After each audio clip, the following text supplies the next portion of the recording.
ሰላም ዛሬ ደግሞ የምናየው የስድስተኛ ክፍል የአካባቢ ሳይንስ ትምህርት ሚኒስትሪ ፈተናን ከኔ ጋር ለመስራት እንሞክራለን። እንጀምር።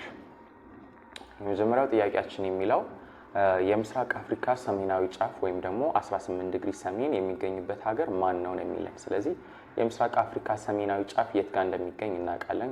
ከምስራቅ አፍሪካ ካሉ ሀገሮች ውስጥ ሰሜናዊ ጫፏ የምስራቅ አፍሪካ ኤርትራ ውስጥ ነው የሚገኝ። ስለዚህ የመጀመሪያው ጥያቄያችን መልሱ ኤርትራ ይሆናል ማለት ነው። እሺ ቀጣይ ጥያቄን እንስራ። የካንሰር መስመር የሚገኘው በስንት ዲግሪ ላይ ነው የሚለን። የካንሰር መስመር የሚገኝበት ዲግሪ እናውቃለን። ስለዚህ ካንሰርና ካፕሪኮርን የምንላቸው የሃሮር መስመሮች የሚገኙት 23 ዲግሪ 1/2 ላይ ነው። ነገር ግን የካንሰር በሰሜን የካፕሪኮርን ደግሞ በደቡብ ነው የሚገኘው። እዚህ ጋር የተጠየቀው ጥያቄ ደግሞ የሚጠይቀን የካንሰር መስመርን እንጂ የካፕሪኮርን መስመርን ስላልሆነ መልሳችን ማን ይሆናል ማለት ነው? 23 ዲግሪ 1/2 ነገር ግን ሰሜን ማለት ነው። ሀ ይሆናል መልሳችን። እንቀጥላለን። ሶስተኛው ጥያቄ ደግሞ የሚጠይቀን ከሚከተሉት አማራጮች ውስጥ ለጊዜ ስሌት የሚያገለግሉትን ማዕዘናዊ ርቀት መለኪያ ወይም አንግል እና መስመር ጥምረታን የያዘው የትኛው ነው ይለናል።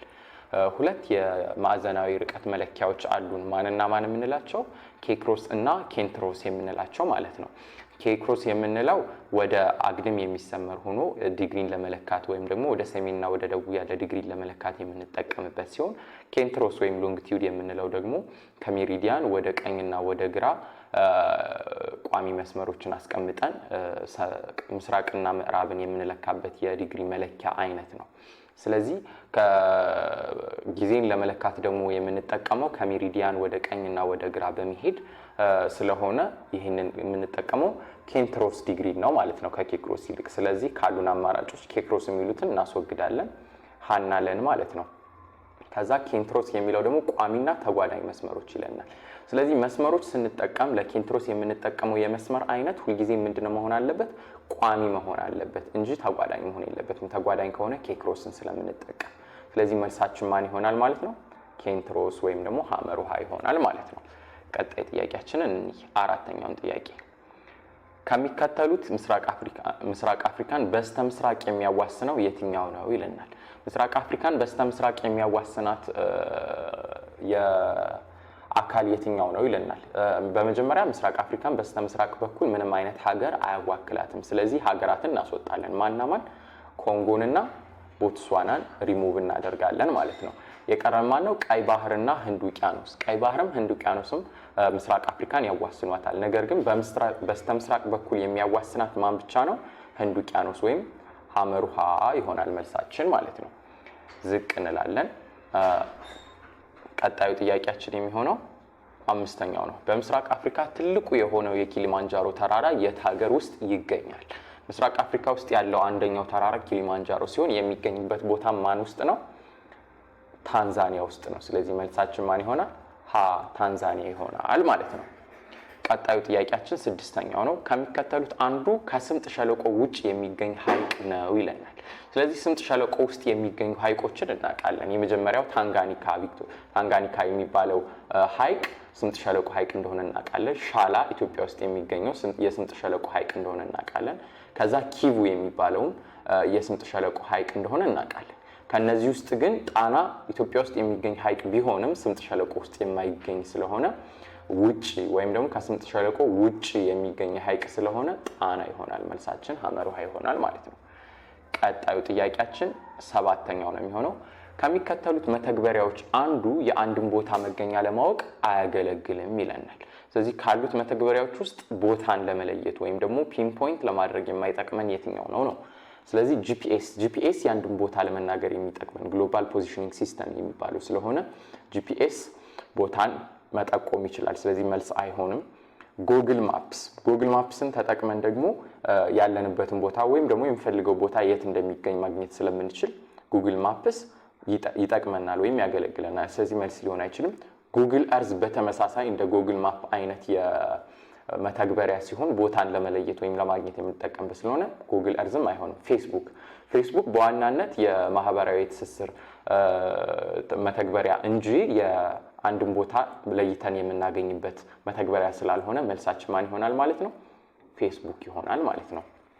ቀጣዩ ጥያቄ 8ኛው ከሚከተሉት ስለ ነጭ የደም ህዋሳት ትክክል የሆነው የትኛው ነው ነው የሚለን። ነጭ የደም ህዋሳት ምን አገልግሎት እንደሚሰጡ እናውቃለን። ቀይ የደም ህዋሳት ኦክሲጅንን ይዘው እንደሚጓዙ፣ ፕላትሌቶች ደምን ክሎት ለማድረግ ወይም ለማርጋት እንደሚጠቅሙ፣ ነጭ የደም ህዋሳቶች ደግሞ ከበሽታ መከላከል ተግባርን እንደሚያካሂዱ እናውቃለን። ስለዚህ የተጠየቅነው ስለ ነጭ የደም ህዋሳት ስለሆነ ምንን እንፈልጋለን? በሽታን መከላከል የሚል። ስለዚህ ኦክሲጅን በመሸከም ከሰውነታችን ህዋሳት ያደርሳሉ። ይህንን የሚያገለግለው ማን ነው? ቀይ የደም ሴል ነው። ስለዚህ ይሄ መልስ አይደለም። ብዙ ደም እንዳይፈስ ለማርጋት ይጠቅማሉ። ይህንን አገልግሎት የሚያደርጉት ደግሞ ፕላትሌቶች ናቸው እንጂ ነጭ የደም ህዋሳት አይደለም። መልስ አይሆንም ይሄ። ሄሞግሎቢን አላቸው። ሄሞግሎቢን ያላቸው ቀይ የደም ሴሎች ሆነው ሄሞግሎቢን የሚጠቅመው ደግሞ ኦክሲጅንን ተሸክሞ ለመጓጓዝ ስለሆነ ሐመርሃ መልስ አይሆንም። ዲ ሰውነታችንን ከበሽታ አምጪ ህዋሳት ይከላከላሉ። ስለዚህ በሽታን መከላከል የማን ተግባር ነው? የነጭ የደም ህዋሳት ስለሆነ መልሳችን መ ይሆናል ማለት ነው። ስለዚህ 8ኛው መልሳችን መ ነው ማለት ነው። እንቀጥላለን። 9ኛው ከሚከተሉት አማራጮች በኦክሲጅን የበለጸገ ደምን ከሳምባ ወደ ግራ ተቀባይ ልብ ገንዳ የሚያስተላልፈው የትኛው ነው? ስለዚህ በኦክሲጅን የበለጸገ ደምን ከሳምባ ተቀብሎ ወደ ግራ ተቀባይ ልብ ገንዳ የሚያስተላልፈው የትኛው የልብ ክፍል ነው? ወይም ደግሞ የትኛው የደም ስር ነው? ፓልሞናሪ አርተሪ እንለዋለን። ስለዚህ ሐመርሃ ምን ላይ አለ? ፓልሞናሪ አርተሪ ይለናል ማለት ነው። ፓልሞናሪ ቬን የምንለው በኦክሲጅን ያልበለጸገ የደምን ከሰውነታችን ተቀብሎ ወደ ሳምባ የሚወስደው ሲሆን ይሄ መልስ ሊሆን አይችልም። ትልቁ የደም ቅዳ ይሄኛው ደምን አያጓጉዝም፣ ደምን ይቀበላል እንጂ ማለት ነው። ቀኝ አቀባይ ልብ ገንዳ በተመሳሳይ ይሄኛው ደምን ይቀበላል ወይም ደግሞ ይሰዳል እንጂ አያጓጉዝም። ለማጓጓዝ የምንጠቀመው የደም ስር ሲሆን ፓልሞናሪ አርተሪ ነው። መልሳችን አሁንም በተመሳሳይ ሐመርሃ ነው ማለት ነው። እንቀጥላለን። ቀጣዩ ጥያቄያችን 10ኛ ነው የሚሆነው። በኮረዳነት ወቅት በሴቶች ላይ ብቻ የሚከሰት ነገር ግን በወንዶች ላይ የማይከሰት ስነ ህይወታዊ ለውጥ የትኛው ነው ይለናል። ስለዚህ በሴቶች ላይ ብቻ የሚከሰት ግን በወንዶች ላይ የማይከሰትን እንይ። ምን ይለናል? የዳሌ መስፋት እውነት ነው፣ በሴቶች ላይ በኮረዳነት ጊዜ የሚከሰት ነው። የክብደትና ቁመት መጨመር እውነት ነው፣ በሴቶች ላይ ይከሰታል። ነገር ግን ይሄ በወንዶች ላይ አብሮ የሚከሰት ነው። ግን የተጠየቅነው በወንዶች ላይ የማይከሰት ስለሆነ ለመልስ አይሆንም። ሐመርሃ የድምጽ መጎርነን ይሄ በሴቶች ላይ በፍጹም አይከሰትም፣ የሚከሰተው በወንዶች ላይ ነው። ስለዚህ መልስ አይሆንም። የጡንቻ መዳበር ጡንቻ የሚዳብረው በወንዶች ላይ እንጂ በሴቶች ላይ አይደለም። ስለዚህ መልስ አይሆንም። መልሳችን ማን ይሆናል ማለት ነው? ጠቅላላ ስናደርገው የዳሌ መስፋት ይሆናል ማለት ነው። ቀጣዩ ጥያቄ 11ኛ ነው። በአፍ ከመተንፈስ ይልቅ በአፍንጫ መተንፈስ ለምን ተመራጭ ሆነ? በአፍንጫ መተንፈሳችን ለምን ተመራጭ ሆነ? አየር በብዛት ስለሚያስገባ ይላል። ይሄ ደግሞ ሐሰት ነው። ከአፍንጫችን ይልቅ በአፋችን ብናስገባ ሞር አየር እናስገባለን። ስለዚህ አይሆንም።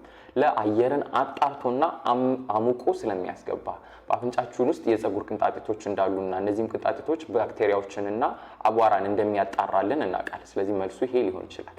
ሐመርሃ ለመመገቢያነት ስለማያገለግል መመገቢያነትና መተንፈስ ሁለት የማይገናኙ ድርጊቶች ስለሆኑ ማገልገሉ ወይም አለማገልገሉ ለመመገቢያነት ምንም አይነት ኢፌክት ሊኖረው አይችልም። ስለዚህ ሐመርሃ አይሆንም።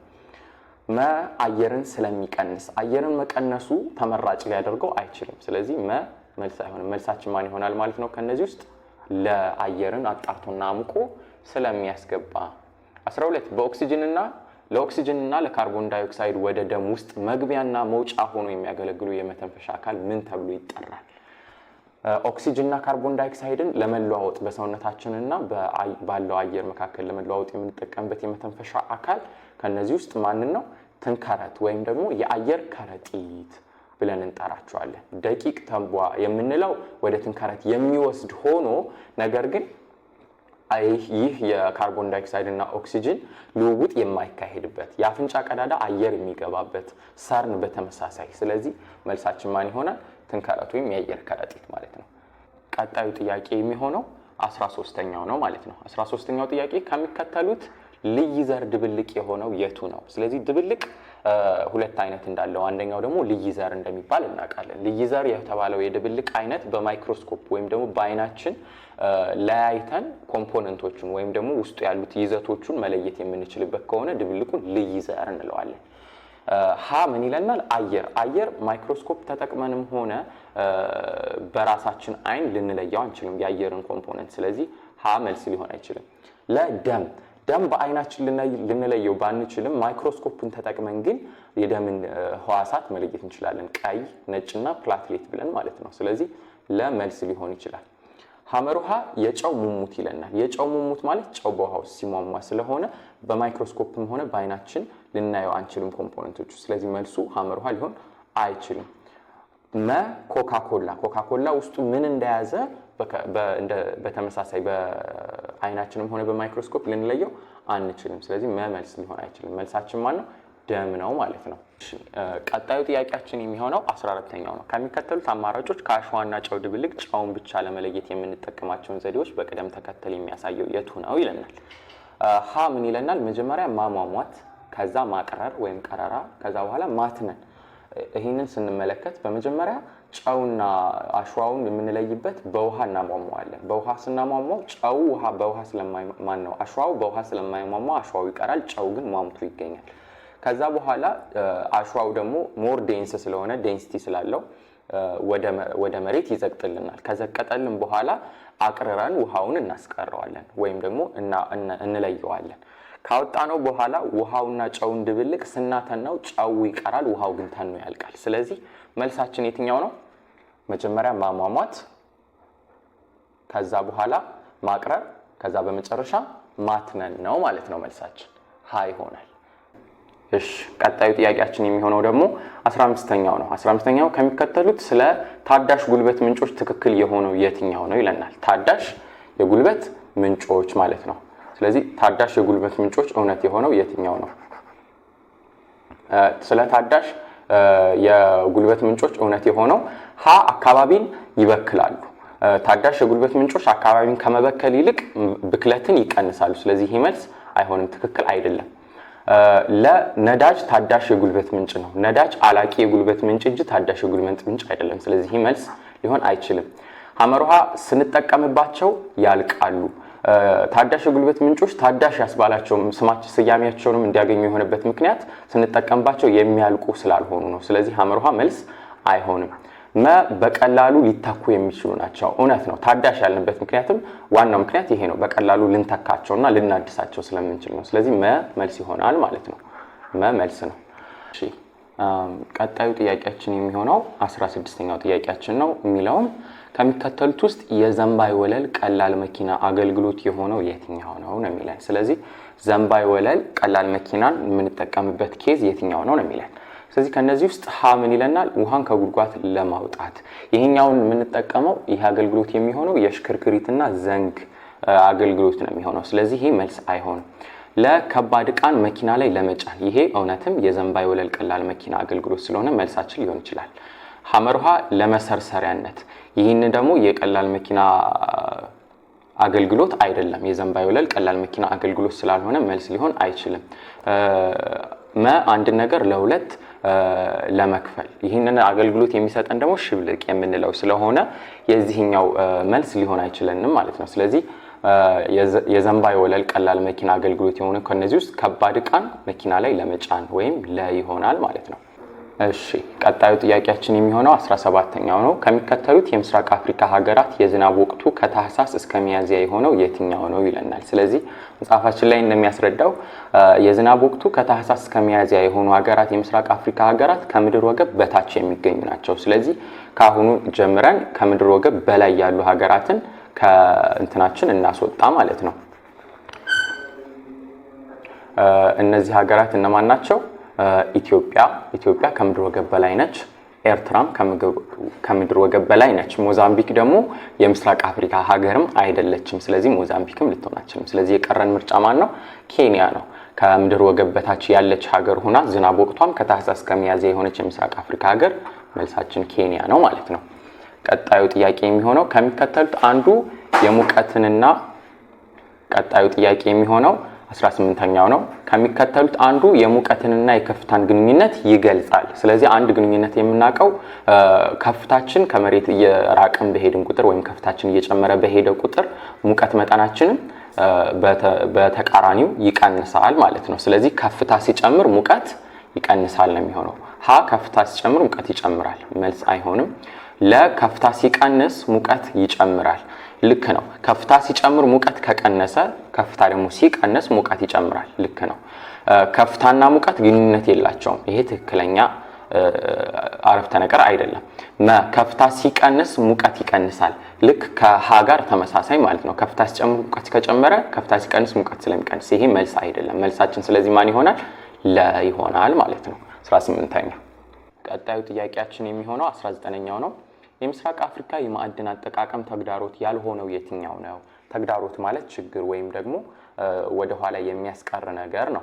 ስለዚህ ከነዛ ውስጥ ተግዳሮት ያልሆነው የትኛው ነው ወይም ችግር ያልሆነው የትኛው ነው የሚል ነው ጥያቄያችን። ተግዳሮት ያልሆነው ሀ በቂ የመሰረተ ልማት አለመኖር። ይሄም በእውነቱ የማዕድን አጠቃቀምን ወደ ኋላ የሚያስቀር ነገር ተግዳሮት ነው። ስለዚህ ይሄ መልስ ሊሆን አይችልም፣ ምክንያቱም ተግዳሮት ስለሆነ።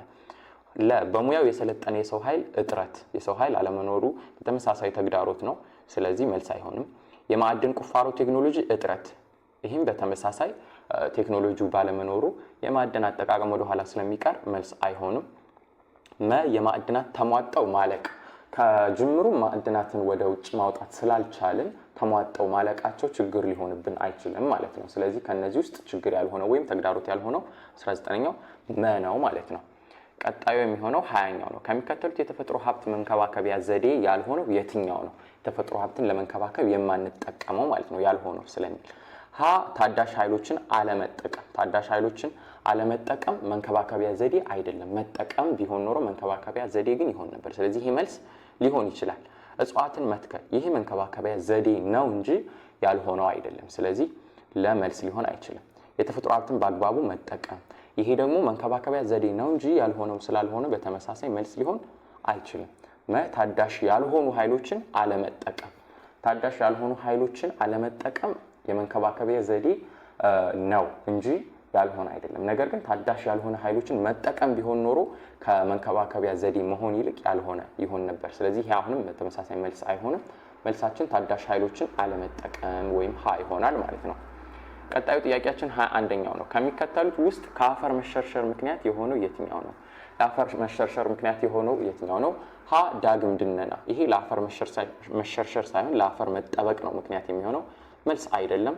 ጣምራ የደን እርሻ፣ ይህም በተመሳሳይ ለአፈር መጠበቅ እንጂ መሸርሸር ምክንያት ሊሆን አይችልም፣ መልስ አይሆንም። ሐመርሃ ተራራማ ቦታዎችን ከእንስሳት ንክኪ ነፃ ማድረግ፣ ምክንያቱም በአላቸው የደን እንትን ተጠብቀው እንዲቀመጡ ማለት ነው። ስለዚህ ይሄም መሸርሸር ምክንያት አይሆንም ለአፈር መጠበቅ እንጂ። ቁልቁል ማረስ፣ አንድን ተራራ ቁልቁል የምናርሰው ከሆነ ወራጅ ውሃ በዛ በታረሰው ጉድጓድ አድርጎ አፈሮችን ተሸክሞ የአፈር መሸርሸርን የሚያስከትል ስለሆነ ለአፈር መሸርሸር ምክንያት ይሆናል ቁልቁል ማረስ ማለት ነው። ስለዚህ መልሳችን ማን ይሆናል? መ ይሆናል ማለት ነው። ቀጣይ 22 ከእርሻና ከብት እርባታ ጎን ለጎን በማሳ ውስጥ ዛፎችን መትከልና መንከባከብ ምን ተብሎ ይጠራል? እርሻንም እያደረግን በጎን ደግሞ ከብቶችን የምናረባ ከሆነ ይሄን ጣምራ የደን እርሻ ብለን እንጠራዋለን። ስለዚህ መልሳችን እዚህ ጋር ማን ነው? ሐመሩሃ ነው ማለት ነው። ጣምራ የደን እርሻ ሐመሩሃ። ቀጣዩ ጥያቄያችን 23ኛው ነው። ከሚከተሉት በምስራቅ አፍሪካ የሐይቆች አጠቃቀም ላይ ችግር ያልሆነው የትኛው ነው? ችግር የሆኑትን እናውጣ ከነዚህ ውስጥ። በደለል መሞላት፣ ይሄ ችግር ነው በምስራቅ አፍሪካ የሐይቆች አጠቃቀም ላይ። የመጤ አረም መስፋፋት እውነት ነው። ይህም በምስራቅ አፍሪካ ያሉ የሐይቆች አጠቃቀም ላይ ችግር ሊሆን ይችላል። ሐመሩሃ የደን መስፋፋት ምንም አይነት ችግር ሊያስከትል አይችልም። ምክንያቱም በምስራቅ አፍሪካ የሐይቆች አጠቃቀም ላይ ችግር ሊሆን ስለማይችል ማለት ነው። ደኖች በተስፋፉ ቁጥር አፈር ይጠበቃል። አፈሩ በተጠበቀ ቁጥር ደለል አይኖርም፣ በደለሎች አይሞሉም። ሐይቆች እንደውም ይጠብቃል እንጂ አፈር መሸርሸርን ወይም ደግሞ የሐይቆች አጠቃቀም ላይ ችግር አያመጣም። ሐመሩሃ አይሆንም። የድርቅ መከሰት፣ ድርቅ በሚከሰትበት ጊዜ ሐይቆች ይደርቃሉ። ሐይቆች ሲደርቁ ደግሞ አጠቃቀማቸው ላይ ተግዳሮት ይሆነናል ወይም ደግሞ ችግር ይፈጥርብናል። ስለዚህ ይህም ችግር ይሆናል። ስለዚህ ከነዚህ ውስጥ ሶስቱ ችግር ሆነው አግኝተናቸዋል። ችግር ያልሆነው ያገኘነው ሳይሆን ያገኘነው ደግሞ የደን መስፋፋት ስለሆነ መልሳችን ሐመሩሃ ይሆናል ማለት ነው። 24 ከሚከተሉት የምስራቅ አፍሪካ ወንዞች ወደ ሜዲትራኒያን ባህር የሚፈሰው የትኛው ነው ይለናል። ካሉት ከተጠቀሱት ውስጥ ማለትም ሀ ዛምቤዚ፣ ለናይል፣ ሐመሩሃ ሩፋጅ፣ እና ደግሞ ገናሌ ይለናል። ናይል ወንዝ ወደ ሜዲትራኒያን ባህር ነው መጨረሻ መዳረሻው የሚሆነው። ስለዚህ ካሉት የምስራቅ አፍሪካ ወንዞች ወደ ሜዲትራኒያን ባህር የሚፈሰው ናይል ወንዝ ነው። መልሳችን ናይል ይሆናል ማለት ነው። 75ኛው ደግሞ ምን ይለናል? ለዱር እንስሳ ቁጥር መመናመን ምክንያት የሆነው የትኛው ነው? ዱር እንስሳዎች እንዲመናመኑ ምክንያት የሆነው ሀ የደን መጨፍጨፍ። ደኖች በተጨፈጨፉ ቁጥር የእንስሳ መኖሪያቸው ስለሚጠፋ ቁጥራቸው ይመናመናል። ስለዚህ ምክንያት ነው ይሄ። የከተሞች መስፋፋት። ከተሞች ሲስፋፉ ከተማ ያልነበሩ ጫካ የነበሩ እንትኖችን በመመንጠርና በመጨፍጨፍ ስለሆነ ከተሞች ሲስፋፉ የእንስሳ ቁጥር ይመናመናል። ስለዚህ ይሄም መልስ ይሆናል። ሐመርሃ ህገወጥ አደን። እንስሳትን የምናድናቸው ከሆነ ቁጥራቸው ይቀንሳል እንዲሁም ይመናመናሉ። ስለዚህ ይሄም መልስ ይሆናል። ምን ይላል? ሁሉም መልስ ናቸው። ስለዚህ እንዳየነው ሁሉም መልስ ስለሆኑ መልስ አድርገን እንመርጣለን። 26 ከሚከተሉት የምስራቅ አፍሪካ ሀገር የሆነው የትኛው ነው? የምስራቅ አፍሪካ ሀገር የሆነው የትኛው ነው ይለናል። የመጀመሪያው ቡሩንዲ ይለናል። ቡሩንዲ የምስራቅ አፍሪካ ሀገር እንደሆነ እናውቃለን። ለሱዳን ይለናል። ሱዳን ግን ሀገር አይደለችም። እዚህ ጋር እንዲያወዛግብ ነው የገባው። ምክንያቱም ደቡብ ሱዳን የምስራቅ አፍሪካ ሀገር ነች። ትክክለኛዋ ሱዳን የምንላት ሀገር ግን ደግሞ የምስራቅ አፍሪካ ሀገር አይደለችም። ስለዚህ ለመልስ አይሆንም። ሐመርሃ ግብፅን አያጠቃልልም ምስራቅ አፍሪካ። ስዋዚላንድንም በተመሳሳይ አያጠቃልልም። ስለዚህ መልሳችን ሀ ቡሩንዲ ይሆናል ማለት ነው። 27 ከሚከተሉት አንዱ የምስራቅ አፍሪካ ከፍተኛ ቦታዎች ለህዝብ ቁጥር ጥግግታቸው ከፍተኛ መሆን ምክንያት ነው ይለናል። ስለዚህ ሰዎች ተጠጋግተው በከፍተኛ ቦታ ውስጥ እንዲኖሩ ምክንያት ያደረጉት የትኛው ነው? ሀ ምቹ የአየር ንብረት ይለናል። እውነት ነው። የተመቻቸ የአየር ንብረት ለመዝራትና አርሶ ለመብላት ስለሚመች ከፍተኛ ቦታዎች በደንብ ተጠጋግተው ሰው ይኖራባቸዋል። ለም አፈር አለመኖር። ለም አፈር መኖር ቢሆን ኖሮ መልስ ይሆን ነበር። ለም አፈር ግን አለመኖር ስለሆነ እዚህ ጋር መልስ አይሆንም። ሐመርሃ ጎጂ ነፍሳቶችን በብዛት መገኘት። ጎጂ ነፍሳቶች ቢገኙ ኖር ሰው በብዛት አይሰፍርም፣ ተጠጋግቶም አይኖርም ነበር። ስለዚህ ሐመርሃ መልስ አይሆንም። ዝቅተኛ የዝናብ መጠን። ዝቅተኛ የዝናብ መጠን ካለባቸው አርሶ ለመብላት አስቸጋሪ ነው የሚሆነው። ስለዚህ አርሶ መብላት ደግሞ ዋናው የምስራቅ አፍሪካ ማህበረሰብ የመኖሪያ የመተዳደሪያ ሀብቱ እሱ ስለሆነ ግብርና ማለት ነው። ይሄ መልስ ሊሆን አይችልም። ስለዚህ መልሳችን ምቹ የአየር ንብረት መኖሩ ነው ማለት ነው። 27ኛው ሀ ይሆናል መልሱ። 28 የጤያ ትክል ድንጋይ የት ይገኛል? የጤያ ትክል ድንጋይ የሚገኝበትን ቦታ እናውቃለን። የሚገኘው ኢትዮጵያ ውስጥ ነው። ስለዚህ ምርጫችን ኢትዮጵያ ይሆናል ይሆናል ማለት ነው። ኢትዮጵያ ውስጥ 29 ቅርሶች የቅርሶች ምጣኔ ሀብታዊ ጠቀሜታ የሆነው የትኛው ነው? ሀ የፈጠራ ስራን አያጎለብቱም። ያጎለብታሉ እንጂ አያጎለብቱም አይደለም። ስለዚህ ይሄ ጠቀሜታቸው አይደለም። የገቢ ምንጭ ይፈጥራሉ። እውነት ነው። ለብዙ ማህበረሰብ የገቢ ምንጭ፣ ለሀገሪቷም ለብዙ ማህበረሰብ የገቢ ምንጭ ይሆናሉ። ሐመርሃ ለጥናትና ምርምር አያገለግሉም። ለጥናትና ምርምር ያገለግላሉ ቢሆን መልስ ይሆን ነበር። አያገለግሉም ስለሆነ ግን መልስ አይሆንም። መሰረተ ልማት እንዲስፋፋ አያግዙም። መሰረተ ልማት እንዲስፋፋ ያግዛሉ። እነዛ ቦታዎች እንዲጎበኙ፣ ቅርሶቹ እንዲጎበኙ በማለት በዙሪያቸው ያለ መሰረተ ሀብት መንገድ፣ ሆቴሎች፣ ምናምን ሱቆች የመሳሰሉት ስለሚሟሉ መሰረተ ልማት ይስፋፋል። ስለዚህ በዚህ ምክንያት ያግዛሉ እንጂ አያግዙም አይሆንም። ስለዚህ መልስ አይሆንም። መልሳችን ማን ይሆናል? የገቢ ምንጭ ይፈጥራሉ ይሆናል መልሳችን ማለት ነው። ቀጣይ 30 ሰዎች አካባቢያቸው የሚገኙ ታሪካዊ ቅርሶችን በአግባቡ ለመያዝ ምን ማድረግ አለባቸው? ምን ብናረግ ቅርሶችን በአግባቡ እንይዛለን? ሀ ቅርሶችን ሳይጠቀሙ ማስቀመጥ። ይሄ ትክክል አይደለም። መጠቀም አለብን፣ ግን በአግባቡ ነው መጠቀም ያለብን እንዳይጎዱ አድርገን። ስለዚህ ሀ መልስ አይሆንም ማለት ነው። ለቱሪስቶች ወደ አካባቢው እንዳይደርሱ ማድረግ። ቱሪስቶች ሲመጡ ነው የገቢ ምንጭ ሊሆን የሚችለው። ስለዚህ ቱሪስቶች እንዲመጡ፣ እንዲጎበኙ፣ እንዲያዩ፣ እንዲማሩ መፍቀድ አለብን፣ ነገር ግን በአግባቡ። ለመልስ አይሆንም። ለቅርሶች ተገቢ ጥበቃ ማድረግ። እውነት ነው፣ እንጠቀማቸዋለን፣ ቱሪስቶች እንዲጎበኙ እናደርጋለን፣ ነገር ግን ጥበቃ ደግሞ እናደርግላቸዋለን። ስለዚህ መልሳችን ሊሆን ይችላል ሐመርሃ። የቅርስ ቦታዎችን አለማስተዋወቅ። አለማስተዋወቅ ከሆነ እንዲታዩ ቱሪስቶችን አለመጋበዝ ወይም ደግሞ ጥቅም ላይ አለማዋል ነው። ስለዚህ ይሄ መልስ ሊሆን አይችልም። ሐመርሃ ነው መልሳችን ማለት ነው። 31 በምስራቅ አፍሪካ የሚገኝ ሰው ሰራሽ መስህብ የሆነው የትኛው ነው? ሀ የታንጋኒካ ሐይቅ በምስራቅ አፍሪካ ይገኛል፣ ነገር ግን ሰው ሰራሽ አይደለም፣ ተፈጥሯዊ ነው። የአዋሽ ብሔራዊ ፓርክ በተመሳሳይ ሰው ሰራሽ አይደለም፣ ተፈጥሯዊ ነው። ሐመርሃ የኮሞሮስ ደሴቶች። እነዚህ ደሴቶች በምስራቅ አፍሪካ ቢገኙም ሰው ሰራሽ አይደሉም፣ ተፈጥሯዊ ናቸው እንጂ። የአክሱም ሐውልት እንደምናውቀው ሰው ሰራሽ የሆነ ኢትዮጵያ ውስጥ የሚገኝ መስህብ ነው፣ የሰው ሰራሽ መስህብ ማለት ነው። ስለዚህ መልሳችን ማን ይሆናል? የአክሱም ሐውልት ማለት ነው። 32 ቀጥለው ከቀረቡት አማራጮች ውስጥ ቱሪዝም ለአንድ ሀገር ያለውን ጠቀሜታ የማያሳይ የትኛው ነው? ስለዚህ ጠቀሜታዎቹን እናውጣ። ሀ የስራ ዕድል አይፈጥርም። ይሄ ጠቀሜታው አይደለም ጉዳቱ ነው እንጂ ሀ መልስ አይሆንም። አካባቢ የሆኑ የእደ ጥበብ ስራዎችን ያበረታታል። ስለዚህ በአካባቢው ያሉ የእደ ጥበብ ስራዎች ቱሪስቶች መጥተው እንዲገዙ ስለሚፈለጉ ይበረታታሉ። ይሄ ጠቀሜታው ነው። የውጭ ምንዛሬ ገቢን ያሳድጋል። ቱሪስቶች ከውጭ ሀገር ወደ ኢትዮጵያ በሚገቡበት ሰዓት ገንዘባቸውን ስለሚያፈሱ የውጭ ምንዛሬ ያድጋል። ይህም ጠቀሜታ ነው። ሀገራት ግንኙነትን ያጠናክራል። ሀገሮች ግንኙነታቸው ይጠናከራል ቱሪዝም በተስፋፋ ቁጥር ማለት ነው። ስለዚህ ይህም ጠቀሜታው ነው። ጠቀሜታ ያልሆነው ወይም ደግሞ ለሀገር ያለውን ጠቀሜታ የማያሳየው ጠቀሜታ ያልሆነው የትኛው ነው? ከዚህ ውስጥ ሀ የስራ ዕድል አይፈጥርም የሚለው ነው። ስለዚህ 32ኛው ሀ ይሆናል መልሱ። 33 የምስራቅ አፍሪካ ምጣኔ ሀብት በዋናነት የተመሰረተው በምን ላይ ነው? አብዛኛው የምስራቅ አፍሪካ ሀገሮች ህይወታቸውን የሚመሩ በግብርና እንደሆነ እናውቃለን። ስለዚህ ዋናው የምጣኔ ሀብታቸው የተመሰረተው በምን ላይ ነው? በግብርና ላይ ነው ማለት ነው። 33 ሀመርሃ ይሆናል ግብርና። 34 ከሚከተሉት አማራጮች በምስራቅ አፍሪካ ሀገሮች መካከል ለሚደረግ የንግድ ግንኙነት አለመዳበር ምክንያት የሆነ የትኛው ነው? በምስራቅ አፍሪካ ሀገሮች መካከል የሚደረግን ግንኙነት ወደ ኋላ የሚያስቀር ወይም እንዳይዳብር የሚያደርግ ምክንያት የትኛው ነው? ሀ በቀጠናው አስተማማኝ ሰላም መኖር። ሰላም ካለ ይዳብራል እንጂ ሳይዳብር አይቀርም። ስለዚህ መልስ አይሆንም። ለበቂ የሆነ የመገናኛ መስመር አለመኖር። ይሄ ልክ ነው። የመገናኛ መስመር የማይኖር ከሆነ አይዳብርም። ይሄ መልስ ሊሆን ይችላል።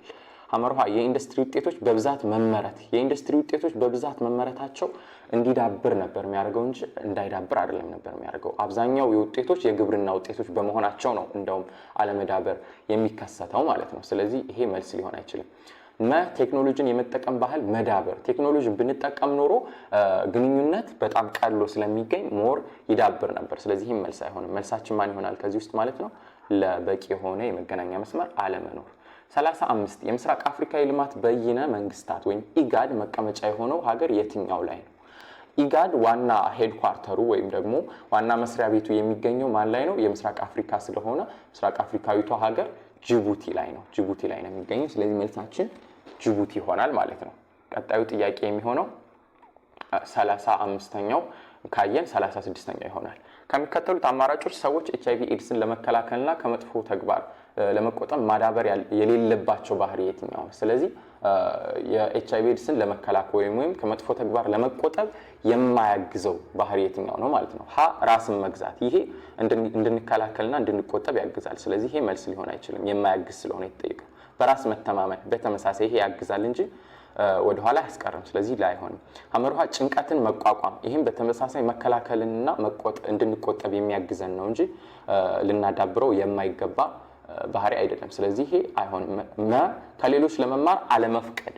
ስለዚህ የራስን ሐሳብ ብቻ ማዳመጥና የሌሎችን ሐሳብ አለመቀበል ኤችአይቪ ኤድስን ለመከላከል ወይም ደግሞ ከመጥፎ ተግባር ለመቆጠብ መዳበር የሌለበት ባህሪ ስለሆነ መልሳችን ማን ይሆናል? ይሆናል ማለት ነው። 37 ከሚከተሉት ውስጥ ሱስ አምጪ መድኃኒቶችና አደንዛዥ እጾች ከሚያስከትሉት ጉዳት መካከል ጉዳቱ ያልሆነውን እንመርጣለን። ሀ ስርዓተ ነርቭ ተግባራትን ማስተጓጎል። ይሄ ጉዳት ነው። የመተንፈሻ አካላት ተግባራትን ማስተካከል ነው የሚለው። የመተንፈሻ አካላት ተግባርን አያስተካክልም፣ እንዳውም ይጎዳል እንጂ። ስለዚህ ይሄ ጉዳት አይደለም።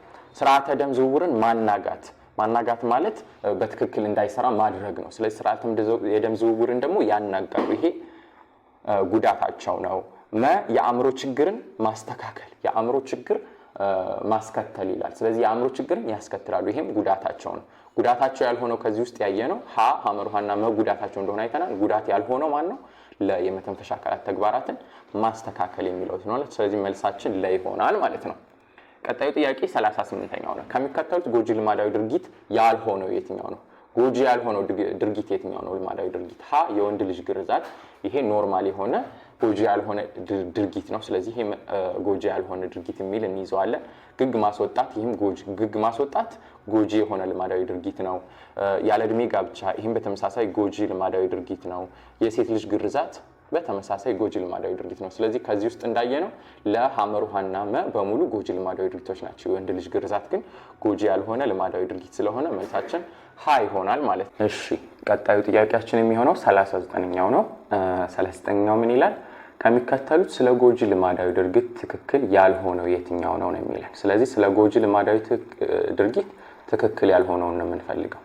ሀ ማህበራዊ ቀውስ ያስከትላል። እውነት ነው፣ ይሄ ትክክል ነው። ጎጂ ልማዳዊ ድርጊት ማህበራዊ ቀውስ ያስከትላል። ለዓለም አቀፍ የህፃናትን ሰብአዊ መብት ይጥሳል። ልክ ነው። የሴት ልጅ ግርዛትም ሆነ ግግን ማስወጣትም ሆነ ድድ ማስቧጠጥም ሆነ እነዚህ በሙሉ የህፃናትን ሰብአዊ መብት የሚጥሱ ናቸው። ስለዚህ ይሄ ትክክል ነው። ሐመርሃ የአካል ደህንነት ተጠብቆ የማደግ መብት ይቃረናል። እውነት ነው። በህፃናት ላይ የሚደረጉ የጎጂ ልማዳዊ ድርጊቶች በሙሉ የአካል ደህንነት ተጠብቆ የማደግ መብታቸው የሚጥሱ ወይም የሚቃረኑ ናቸው። ስለዚህ ይህም ትክክል ነው። መ የሴቶች ሰብአዊ መብት ያከብራል።